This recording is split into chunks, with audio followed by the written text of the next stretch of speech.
ದೆಹಲಿಯಲ್ಲಿ ಕೇಂದ್ರ ಸಚಿವ ಪ್ರಹ್ಲಾದ್ ಜೋಶಿ ಕೂಡ ಸರ್ಕಾರದ ವಿರುದ್ಧ ವಾಗ್ದಾಳಿ ನಡೆಸಿದ್ದಾರೆ.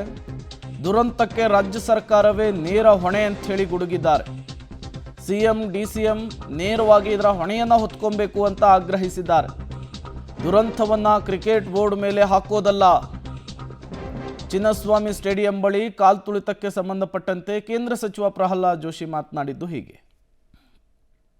ಆರೋಪಗಳಲ್ಲ, ಫ್ಯಾಕ್ಟ್ ಆಫ್ ದಿ ಮ್ಯಾಟರ್ ಮೇಲೆ ಚರ್ಚೆ ಆಗಬೇಕು. ಮೊದಲಿದ್ದು ನಾವು ಇದನ್ನೇನು ಪೊಲಿಟಿಸೈಸ್ ಮಾಡಬೇಕು ಅನ್ನೋಂಥ ಇಚ್ಛೆ ನಮ್ಗೆ ಯಾರಿಗೂ ಇಲ್ಲ. ಆದರೆ ಕ್ವಶನ್ ಈಸ್, ಮೊದಲಿದ್ದು ಇದರಲ್ಲಿ ಯಾರು ನಿಧನರಾಗಿದ್ದಾರೆ ಅವ್ರ ಆತ್ಮಕ್ಕೆ ಶಾಂತಿ ಸಿಗಲಿ ಮತ್ತು ಅವರ ಕುಟುಂಬಕ್ಕೆ ಈ ಒಂದು ದುಃಖವನ್ನು ಭರಿಸುವಂಥ ಶಕ್ತಿ ಆ ಪರಮಾತ್ಮ ಕೊಡಲಿ ಅಂತ ಹೇಳಿ ನಾನು ಪ್ರಾರ್ಥನೆ ಮಾಡ್ತೇನೆ ಮತ್ತು ಅತ್ಯಂತ ವಿಷಾದವನ್ನು ನಾನು ವ್ಯಕ್ತಪಡಿಸ್ತೇನೆ.